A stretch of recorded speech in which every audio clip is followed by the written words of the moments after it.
Copy ரைட்ஸுங்கிறது வந்து world ரூலில் தான் நாங்கள் ஃபாலோ பண்ணுறத தவிர இந்தியன் ரூலில் கொண்டு வந்தாச்சு. அதை லண்டனில் எங்களுக்கு ஆஃபீஸ், மெயின் ஆஃபீஸ் இருக்குது.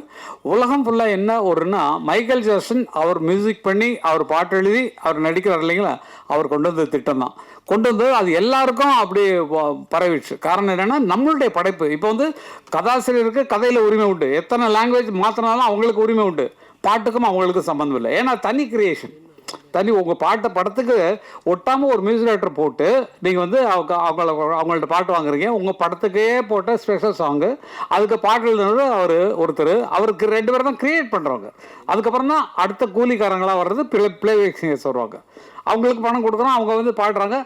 முதல்ல இருந்த எங்களுக்கு சரஸ்வதி ஸ்டோர்ஸில் உள்ள கான்ட்ராக்டில் தான், எங்களுக்கு தெரியாது. அவங்க வந்து பூஜை அன்னைக்கு வந்து ஒரு 10,000 ரூபா அட்வான்ஸ் கொடுப்பாங்க. இன்னைக்கு வரைக்கும் தெரியாது. எங்கள் அன்னக்கிளி படம் அவ்வளவு சேலாக இருக்குது, பத்திரகாளிலாம் அவ்வளவு சேலாக இருக்குது. அந்த ரெக்கார்டுக்கு 1 பைசா எங்களுக்கு வரல. அதுக்கப்புறம் தான் அண்ணா என்ன பண்ணாங்கன்னா, ஃபஸ்ட்டு கான்ட்ராக்ட் போடும்போது மியூசிக் கான்ட்ராக்டை அவர் வாங்கிடுவார்.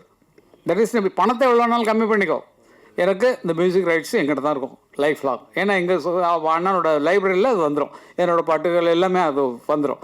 அப்போது ஒரு தடவை கச்சேரியில் நான் சொல்லி திட்டினதுக்கப்புறம் தான் கச்சேரி ஆட்களை ஃப்ரீயாக பாட சொன்னார்.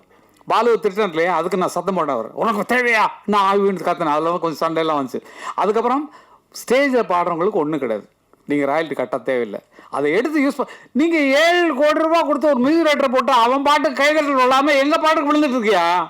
நீ பொட்டு வச்ச தங்க கொடம் ஊருக்கு நீ மகுடம் போட்டோம். அந்த பாட்டை போட்டு நீங்கள் ஆண்டிங்கன்னு அர்த்தம். சொர்க்கமே என்றாலும் அது நம்மூரை போல வருமா? 7 கோடி ரூபா கொடுத்தவன் பாட்டு கிட்டாவில் எங்கள் பாட்டை போட்டோன்னா கைதட்டல் வருது.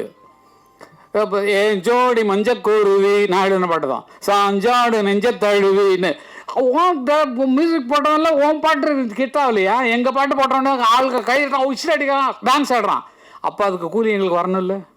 எங்கள் பேர் போடாமல் தானே எங்கள் மியூசிக் டைரக்டருக்கு பணம் கொடுத்து அவ்வளோ கொடுத்து அவங்கள்ட்ட வாங்க முடியாது தானே எங்கள் பாட்டு போடுறீங்க. அப்போ எங்களுக்கு அதில் பங்கு உண்டு இல்லை? எங்களுக்கு கொடுத்துருக்கணும் இல்லை? எங்கள்கிட்ட பெர்மிஷன் வாங்க, பெர்மிஷன் கேட்டால் ஃப்ரீ அண்ணன் கொடுத்துருவார். இப்போ கேட்காம போடுறதுனா அவருக்கு கோவம் வர்றது காரணம். எங்கிட்ட கேட்கல, எங்கிட்ட பெர்மிஷன் வாங்கலை அப்படின்னு சொல்லி சண்டை போடுறது காரணம் பணத்தை ஆசை இல்லை சார், கொட்டி கிடக்கு சார். பல பேர் நினைக்கிறீங்க. ஆனால் வந்து இந்த ரூலுங்கிறது விதிப்படி நம்ம போயே ஆகணும். விதி எவ்வளோ உருவாக்குனானோ, இப்போ இவங்க கதையை வந்து வேறு லாங்குவேஜில் போட்டாங்கன்னா இவங்க எவ்வளோ வேணாலும் கிளைம் பண்ணலாம். என்னோடய சீன்ஸ் இவ்வளோ, அதாவது எங்களுக்கு 40 செகண்ட்ஸ்னு வச்சுக்கலாம், அதில் ரூல்லாம் சொன்னால் உங்களுக்கு புரியாது. அந்த மாதிரி அவங்க கதையின் மெயின் கதையை எடுத்து வேறு கதை பண்ணாலும், இது நம்ம கதையில் ரெஸ்பான்ஸ் பண்ண கூடுறாவன அப்படின்னு சொல்லி கூப்பிட்டு நம்ம வாங்கிக்கிறதுக்கெல்லாம் ரைஸ் உண்டு. எவன் உருவாக்குனானோ அவனுக்கு அதில் பங்கு உண்டு. அந்த மாதிரி தான் அந்த ராயல்ட்டிங்கிற விவரம் போயிட்டுருக்கு. அது இனிமேல் பிரச்சனையே வேண்டாம். ஏன்னா பாருங்கள், எந்த படத்துக்குமே வராது. ஏன்னா எங்களுக்கு தெரியல, நம்மகிட்ட பெர்மிஷன் கேட்காம போட்டிருக்கானே அப்படிங்கும்போது தான் உங்களுக்கு வருது. அஜித் படம் அதெல்லாம் ஒன்றும் இல்லை, எங்கள் பாட்டு அவ்வளோதான். ஒன் மியூசிக் டைரக்டரால் போட முடியல, எங்கள் பாட்டு தான் உனக்கு ஜெயிக்க வைக்குது அப்படிங்கிற சந்தோஷத்தோடு இருப்போம் நாங்கள். அது கேட்டுருந்தா இன்னும் சந்தோஷமாக கொடுத்துருப்போம். கேட்கலங்கிறனால தான் கொஸ்டின். என்னுடைய சொத்தை எப்படி திருடலாம், நீ என்னுடைய கேட்டுக்குள்ளே எப்படி நுழையலாம், நீ தான் ஒரு மியூசிக் டைரக்டர் வச்சுருக்கே அவனை படத்து இல்லையா அந்த மாதிரி அப்படின்னு சொல்லி அவங்களாம் என்கரேஜ் பண்ணுறதுக்கு தான் அந்த விஷயமெல்லாம்.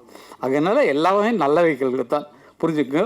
எல்லாம் எங்களுக்கு பணத்தாசை கிடையாது இல்லை, எக்கச்சக்கமாக இருக்குது, செலவு பண்ண முடியாமல் எக்கச்சக்க பணம் வச்சுருக்கோம்.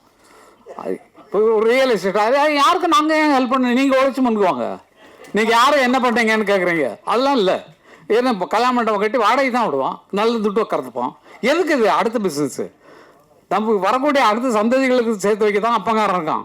அதனால் சேர்த்து வச்சலாம் அடுத்த குழந்தைங்களுக்கு, பேரன் பேத்திகளுக்கு, அந்த அண்ணன் பிள்ளைங்களுக்கு, தம்பி பிள்ளைங்களுக்கு, அக்கா பிள்ளைங்களுக்கு, இவங்களுக்கு கொடுக்கத்தான் எங்களுக்கு. அதுக்கு தான் சம்பாதிக்கணும், அவங்களும் நல்லா இருக்கணும் எங்களை மாதிரின்னு. அதனால் ஒவ்வொருத்தரும் அப்படி வாழுங்க. மற்றவங்களுக்கு தான தர்மம் பண்ணுறோம் அதெல்லாம் சொல்ல தேவையில்லை. தான தர்மம் பண்ணுங்க, மற்ற கஷ்டப்படுறவங்களுக்கு கொடுங்க, ஃப்ரீயாக கொடுங்க, மனசார இருக்கு. ஆனால் நீங்கள் சம்பாதிக்கிறது உங்கள் குழந்தைகள் பின்னால் வர்றவங்க கஷ்டப்படக்கூடாதுங்கிறதுக்காக சேர்த்து வைங்க. இதுதான் எனக்கு, நாங்கள் சம்பாதிச்சதை நாங்கள் இப்போ என்ன பண்ணிகிட்டு இருக்கோமோ அதை உங்களுக்கு சொல்கிறோம். நீங்கள் அதே மாதிரி இருங்க, சந்தோஷமாக இருங்க. இன்றைக்கி நல்லா இருக்கிறீங்க, நாளைக்கு நல்லா இருக்க போகிறீங்க. இனிமேல் வருங்காலத்தில் இன்னும் உயர்ந்து நீங்கள் வாழ்வீங்க. உங்கள் எண்ணத்தை ஸ்திரப்படுத்துங்க. நம்ம என்ன ஒரே நோக்கத்தில் இருக்கணும், நான் டைரக்டர் தான், நான் ஃபிலிம் டைரக்டர் தான் வரப்போகிறேன், இல்லைப்பா நான் நடிகராக தான் வரப்போகிறேன், நான் அதில் எய்மாக இருக்கேன். அந்த கனவு தான் உங்களை மேலே கொண்டு போவேன் தவிர 10 பக்கம் திங்க் பண்ணிங்கன்னா வராது. மியூசிக் கிடைச்சா பண்ணலாமே, பாட்டு எழுத நான் எழுதலாமே, அப்படி வச்சுக்கூடாது என்ன மாதிரி. ஆனால் எல்லாத்துலேயும் நான் ஜெயிச்சிட்டேன். எல்லாம் வந்து என்னை பாராட்டி போல்டு தள்ளிட்டாங்க. பொன்மான தேடி நானும் பூவோட வந்தேன், நான் வந்த நேரம் அந்த மானங்க இல்லை, அந்த மான் போன மாயம் என்ன ஏன் ராசாத்தின்ற பாட்டு போட்டோம். இது கலைமணி ரைட்டர் வந்து ஃபஸ்ட்டு டைரக்ட் பண்ணுற படம் எங்கள் ஊர் ராசாத்திங்கிற படம். நான் மியூசிக்கு. அவர் சொன்னது என்னன்னா, இந்த இடத்துல காதலனும் காதலையும் பிரிஞ்சிருக்கிறாங்க, இந்த பாட்டுக்கு பாட்டு எடுத்து பாட்டில் அந்த மாதிரி நல்லா இருக்கும். பாட்டுக்கு பாட்டு எடுத்துன்னு இந்த பாட்டை சரியாக கவனிக்க. பாட்டுக்கு பாட்டு எடுத்தான் தன்னான நானா எதுனா பாட்டுக்கு பாட்டு எடுத்து மற்றெல்லாம் கட் பண்ணிட்டான். ஆரம்பத்தை பிடிச்சிட்டான். தான் பாட்டுக்கு பாட்டு எடுத்து வந்துச்சுன்னா நான் பாடுவதை கேட்டாயோ அதை கட் பண்ணிட்டு லாஸ்ட்டை தூக்கி போட்டான். எங்கள் ஒரு ராசத்தில் நீங்கள் கேட்குறப்பட்டது. அது மாதிரி எது ஆதாரம் இல்லாமல் நம்மளால் ஒன்றும் பண்ண முடியாது. இன்னொரு பாட்டு அருமையாக சொன்னீங்க, நீலவான ஓடையில் நீந்துகின்ற வெண்ணிலா.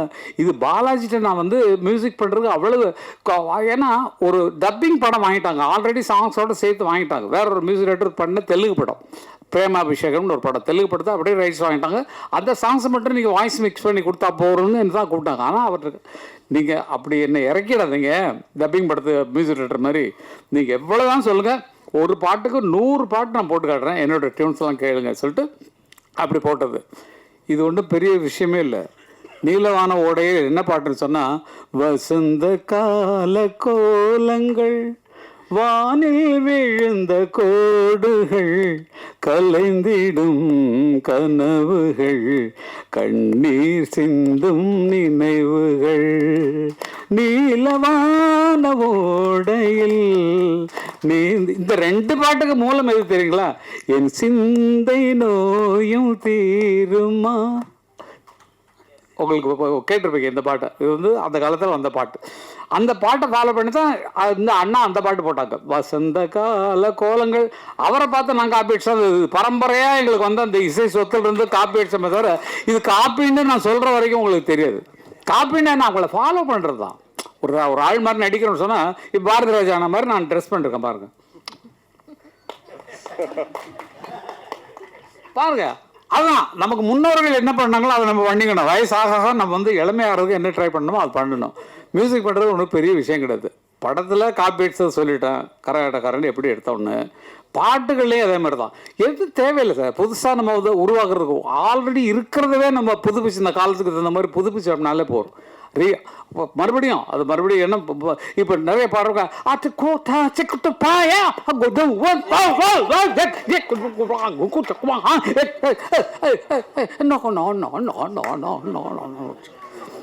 நீங்க நல்லா நினைச்சு பாருங்க, இருந்த கற்பை கெடுத்திருக்கமா காப்பாத்திருக்கமான்னு யோசிச்சு பாருங்க. பாட்டுடைய கற்பு, கதையினுடைய கற்பு எல்லாத்தையும் கலைச்சு. நான் தயவுசெய்து தப்பா சொல்றேன்னு நினைக்காதீங்க. படம் பார்த்தா எல்லாரும் துப்பாக்கி வச்சிருக்காங்க. துப்பாக்கி இருக்கு, நிறைய துப்பாக்கி இருக்கு. எங்க நான் படம் ஃபுல்லாக பார்த்தா தான் என்னால் சொல்ல முடியும். காரணம் என்னன்னா, நல்லா இருக்கு, நல்ல ஒரு புதிய குழு உருவாக்கிருக்கீங்க. கதையெல்லாம் பார்க்குறோம். கதையெல்லாம் பார்த்தா இப்போ வர்ற கலாச்சாரங்கள் எல்லாமே வன்முறைகளை முன்னால் வச்சு வருது. நீங்கள் அதெல்லாம் நல்லா கவனிக்கணும். பெரிய ஹீரோவாக இருக்கட்டும், கமலே இறங்கிட்டார், நல்ல நடிகர். விக்ரம் படம் பாருங்க, எத்தனை ஃபைட்டு, துப்பாக்கி எவ்வளவு துப்பாக்கி வெரைட்டியாக காட்டுறாரு. எந்த வருஷத்து துப்பாக்கி, இந்த வருஷத்து துப்பாக்கி, இனி வரப்போகிற அட்வான்ஸ் துப்பாக்கின்னு இந்த கல்ச்சருக்கு தகுந்த மாதிரி மாறிட்டார் கமலஹாசன்.